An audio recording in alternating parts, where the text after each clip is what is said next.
Assalamualaikum warahmatullahi wabarakatuh. Kami mahasiswa dari Universitas Islam Negeri Raden Intan Lampung, Fakultas Tarbiyah dan Keguruan, Prodi Pendidikan Guru Madrasah Ibtidaiyah dari kelas K dan dari kelompok 8. Video ini dibuat untuk menyelesaikan tugas dalam mata kuliah Pengembangan Peserta Didik Usia SD MI dengan dosen pengampu Bapak Hermansyah Trimantara MPD. Kami dari kelompok 8 terdiri dari 3 anggota kelompok yang masing-masing bekerja sama dalam memenuhi tugas dengan judul materi pengenalan teori dan tahap perkembangan dan emosional konsep diri versus hasil belajar. Sebelum kami masuk ke pembahasan, izin untuk memperkenalkan diri terlebih dahulu. Yang pertama, saya sendiri atas nama Fuad Mahmud dengan NPM 22111000423. Selanjutnya ada Almira Saputri dengan NPM 22111002330. Dan yang terakhir ada Gita Yulistiani dengan NPM 22111000425. Baiklah, kami dari kelompok 8 akan mempresentasikan materi dengan judul pengenalan teori dan tahap perkembangan dan emosional konsep diri versus hasil belajar. Yang pertama, konsep diri. Pengertian konsep diri merupakan pandangan terhadap diri sendiri, termasuk secara fisik, mental, emosi, dan kebiasaan. Ini menurut Gillibrand tahun 2016. Sejalan dengan pendapat Gillibrand, Brooks mengungkapkan bahwa konsep diri adalah pandangan dan perasaan tentang diri. Persepsi diri ini bersifat psikologi, sosial, dan fisik. Komponen ini bukan hanya gambaran deskriptif, tetapi juga penilaian tentang diri. Ini menurut Rahmat pada tahun 2007. Komponen-komponen konsep diri yang pertama yaitu citra tubuh. Citra tubuh adalah sikap individu terhadap dirinya, baik secara sadar maupun tidak disadari. Komponen ini mencakup persepsi masa lalu atau sekarang, mengenai ukuran dan bentuk tubuh serta potensinya. Yang kedua, ideal diri. Ideal diri merupakan persepsi individu tentang bagaimana ia seharusnya berperilaku berdasarkan standar pribadi dan terkait dengan cita-citanya. Pembentukan ideal diri ini terjadi sejak masa kanak-kanak dan dapat dipengaruhi oleh orang-orang terdekat. Yang ketiga, ada harga diri. Harga diri adalah persepsi terhadap hasil dengan menganalisis seberapa banyak kesesuaian tingkah laku dengan ideal dirinya. Komponen diri ini mulai terbentuk sejak kecil disebabkan oleh adanya penerimaan dan perhatian dan sekitarnya. Selanjutnya ada peran diri. Peran diri merupakan serangkaian pola, sikap perilaku, mulai, tujuan, dan diharapkan kelompoknya. Kemudian seseorang pun memiliki fungsi dalam kelompok masyarakat. Selanjutnya ada identitas diri. Identitas diri ini merupakan kesadaran tentang diri sendiri yang dimiliki oleh seseorang dari hasil observasi dan penilaian dirinya, menyadari bahwa dirinya berbeda dengan orang lain. Yang kedua, harga diri. Harga diri adalah evaluasi seseorang terhadap seseorang sebagai seseorang yang didasarkan pada penilaian terhadap kualitas yang membentuk konsep diri. Ini menurut Shafir dan Kip pada tahun 2014, sedangkan menurut Santruk pada tahun 2012, pengertian harga diri itu merupakan keseluruhan cara yang digunakan untuk mengevaluasi diri, yaitu harga diri tersebut juga perbandingan antara ideal dan self dan real terhadap self. Menurut Cooper Smith pada tahun 1967, ada 4 aspek dalam harga diri. Aspek yang pertama yaitu kekuatan atau power. Kekuatan yang dimaksud di sini adalah kekuatan yang menunjukkan bahwa seseorang memiliki kemampuan untuk dapat mengontrol tingkah laku serta mendapat pengakuan orang yang lain atas tingkah laku tersebut. Yang kedua ada keberanian atau signifikan.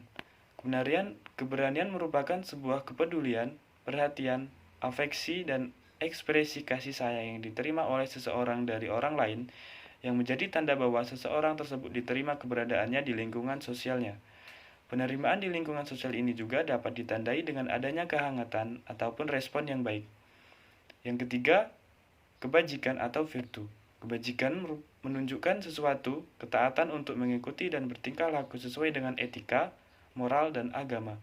Kemudian menjauhi larangan moral, etika, dan agama sehingga berdampak pada anggapan seseorang yang melakukan hal tersebut.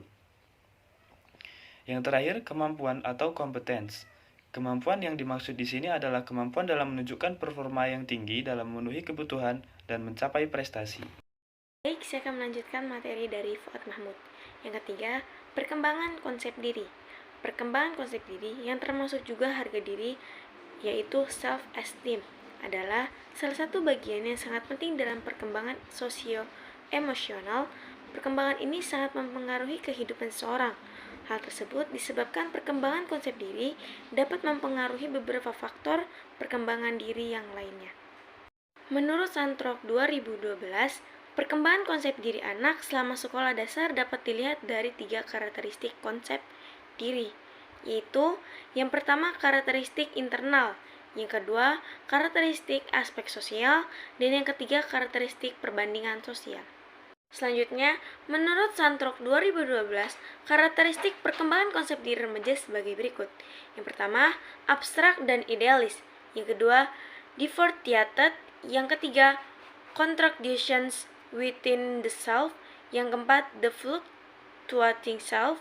Yang kelima, real and ideal life and flash self. Yang keenam, social compression self. Yang ketujuh, protective self. Yang kedelapan, conscious unconscious self. Yang terakhir, integration. 4. Konsep diri dan motivasi belajar. Konsep diri merupakan pandangan terhadap diri sendiri dari berbagai aspek. Sementara itu, motivasi adalah dorongan yang timbul pada diri seseorang secara sadar atau tidak sadar dalam melakukan sesuatu atau tindakan dengan tujuan tertentu. Dalam Kamus Besar Bahasa Indonesia, motivasi juga dapat dikatakan sebagai suatu energi penggerak, pengarah, dan memperkuat tingkah laku seseorang untuk mencapai tujuan yang dikehendakinya. Selanjutnya yakni B. Faktor yang memengaruhi konsep diri dan harga diri. Faktor-faktor yang mempengaruhi konsep diri dan harga diri sebagai berikut. Yang pertama, orang lain respon positif. Orang lain terhadap diri akan membentuk konsep diri dan harga diri yang positif. Yang kedua, kelompok sosial. Suatu kelompok pasti memiliki norma-norma yang secara emosional akan berpengaruh pada pembentukan konsep diri karena seseorang akan mengarahkan perilakunya dan berusaha menyesuaikan diri dengan kelompoknya. Ketiga, pengaruh kelas sosial. Kelas sosial dapat dilihat dari pekerjaan, pendapatan, dan tempat tinggal individu. Yang keempat, pengaruh usia. Perkembangan usia sangat memengaruhi proses perkembangan konsep diri dan harga diri. Pada beberapa individu, seiring dengan bertambahnya usia, terjadi peningkatan atau penurunan sesuai dengan kondisi. C. Motivasi belajar untuk siswa di jenjang sekolah yang berbeda. Pertama, cara meningkatkan motivasi belajar untuk anak usia sekolah dasar. Berikan pujian dengan bijak, membentuk kebiasaan belajar yang baik, ciptakan persaingan atau kompetisi yang sehat, menulis nama siswa di papan tulis dengan rewardnya, gunakan media belajar yang baik sesuai dengan pembelajaran, menjelaskan tujuan belajar, memberikan poin kelompok, memberikan ulangan atau ujian secara berkala, dan menumbuhkan kesadaran siswa. Yang kedua, cara meningkatkan motivasi belajar siswa SMP dan SMA. Memiliki impian menguasai skill belajar, cara pandang yang benar mengenai sekolah, relevansi pelajaran dengan kehidupan jenjang sekolah. Yang ketiga, cara meningkatkan motivasi belajar mahasiswa. Bertemanlah dengan orang yang memiliki semangat tinggi, buatlah target pencapaian, buktikan bahwa Anda cerdas, belajarlah dalam suasana yang baik, membentuk kelompok belajar, dan jangan lupa bersenang-senang. D. Pengaruh teman sebaya dan budaya terhadap konsep diri dan capaian akademik. Teman sebaya dan budaya yang baik akan membangun konsep diri yang positif. Konsep diri yang positif akan membangun motivasi belajar yang tinggi. Motivasi belajar yang tinggi akan mempermudah seseorang untuk pencapaian akademik terbaiknya. Oleh karena itu, teman sebaya dan budaya mempengaruhi konsep diri dan capaian akademik.